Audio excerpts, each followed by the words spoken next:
Shall we?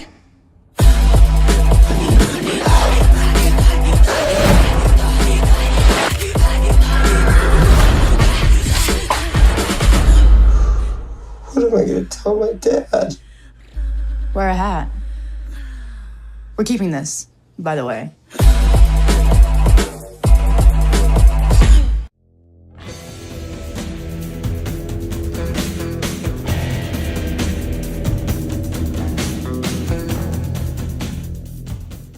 Hello once again, watchers of good movies. My name is Nick Pell, and this is my review of Thoroughbreds. Now, Thoroughbreds is an independent film. I don't really know who was behind directing it or writing it and all that stuff, but it's picked up at Sundance, I believe, and now it is in theaters for us all to enjoy and watch, and so let's talk about it. Thoroughbreds is about these two teenage girls. One is played by the lovely and astounding Anya Taylor-Joy, who I'm really enjoying as a young actress in all the films she's done up to this point.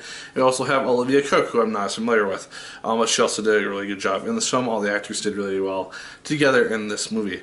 And they play these two teenage girls. One, Amanda, Olivia Cooke's character, is somebody who just doesn't have any real feeling at all. She can feel pain and everything, like physical pain, but she doesn't have, or she doesn't experience joy or love or sadness or anything of that sort, any mental emotions per se. It's a really interesting contrast to Anya Taylor-Joy's character Lily, who is basically a normal person who has all these emotions, and it's just interesting to see them play off of each other, and I thought that they did a really good job in a really good way. Because early on in the film, it's pretty much brought up by Amanda when they're basically ending a study session. It's like, oh hey, blow up at me, be honest with me, and she's not really going to take any offense to most of the things that Lily's going to say to her because she doesn't experience emotions.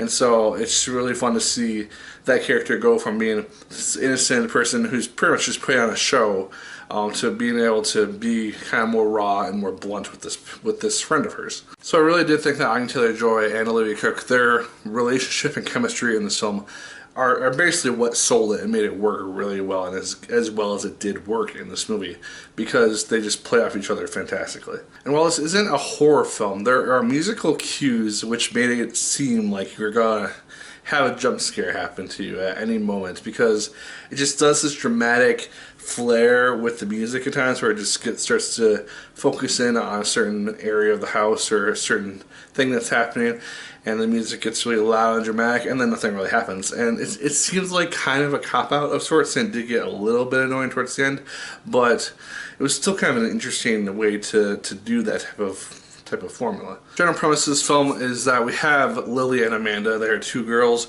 who end up kind of reconnecting after a number of years, I believe, and Lily has this really kind of douchey stepdad who treats her mom like crap, treats her like crap, basically wants to get her out of the house so that he doesn't have to deal with her anymore. And so Amanda randomly just kind of suggests, oh hey, have you ever thought about just killing him? And then that idea kind of starts to bloom and pollinate, and I don't know why I'm using plant analogies, but I am. And eventually this film just really does become these two teenage girls trying to figure out a way to kill one of their stepdads, and it's just an interesting turn that this film decides to take. If you watch the trailer, you know this is where it's going, but it's a really interesting way for the movie to go if you're not familiar with what's going on.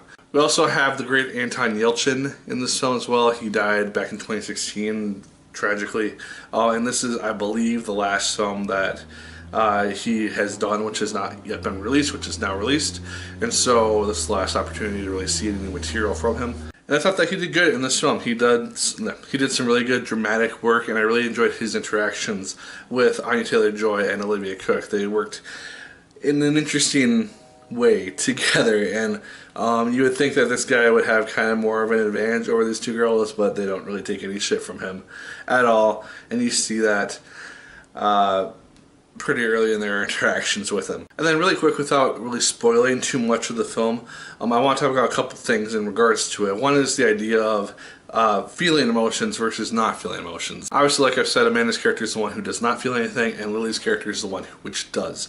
And it's really interesting to see throughout the film how, while it doesn't necessarily change between them, by the end of the film, it's something to think about in regards to kind of having emotions and feeling sympathy and all that type of jazz, as opposed to not, because it seems like the roles kind of get reversed by the end. And I won't say how or why or anything like that, but it's something to look out for, and it's really interesting. It makes me want to watch the film again.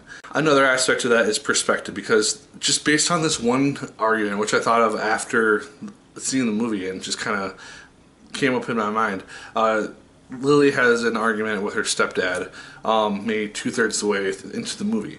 And one thing which she mentions is that she doesn't see anything from anyone else's perspective except for her own. She just sees them as servants or maids or whatever. And it's just really interesting piece of dialogue, because it really kind of fits into the end of the film to an extent, because there is this little epilogue scene, which I obviously won't go into, but does kind of feed into that idea a little bit. And it's just really interesting to see how bits of dialogue can really just have a lot of, it will add a lot of perspective to a film, and make you kind of think about it in a different way. If you guys want me to do a spoiler review of this, I would love to, because I really kind of want to talk about this in more detail, because I think that'd be really interesting. And the more I talk about this film, even in this review, it's making me more and more fascinated with it. The ending, as you can probably guess, is also very well done. I really, really enjoyed what ended up happening at the end of this movie. I thought it was really, really well done in regards to just how it was executed, and it just made for a really kind of suspenseful ending of sorts. Now, is this a perfect film? I would say no. It does have its issues, but honestly, if I had to try to figure out what they were, I'd be sitting for an hour and I'd probably just be nitpicking at little minor things, which I didn't really even see in the film itself. Maybe if I watched it again looking for issues, I would see more of that. But honestly, I didn't really have any major gripes with this movie at all, especially after thinking about it and wanting to watch it a second time. That says volumes, I think, about any movie. So guys, Thoroughbreds, I highly recommend this thing. If it is in a theater near you, it's in, I think, like 1,000 some theaters right now.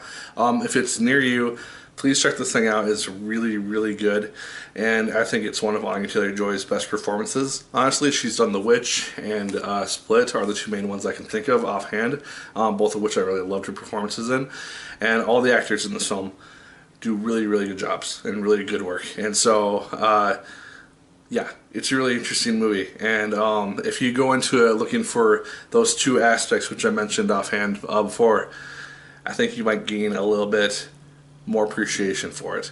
And I kind of want to go see it again so I can have that appreciation and just analyze it a lot more than I have been. Guys, those are my thoughts on Thoroughbreds. Leave your views in the comments down below. Did you like it as much as I did? Did you hate it more than I did? Let me know. Like, favorite, comment, and subscribe. Once again, if you so choose, I appreciate it immensely. And as always, my people, my name is Nick Pell. And once again, keep on watching.